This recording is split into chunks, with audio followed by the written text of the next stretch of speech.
बारामतीत 100 वर्षात नाही पडला एवढा पाऊस पडलेला आहे.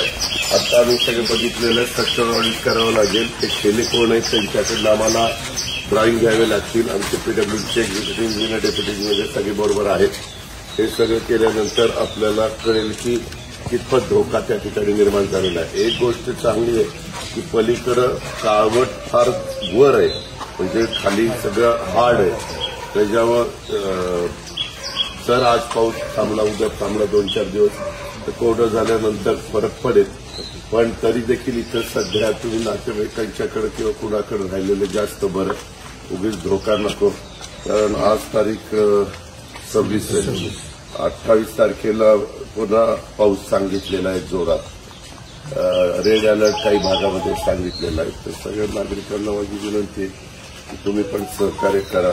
जे निसर्गाच्या पुढे आपण काही करू शकत नाही, जी काळजी घ्यायला पाहिजे ती आपण सगळी घेतोय.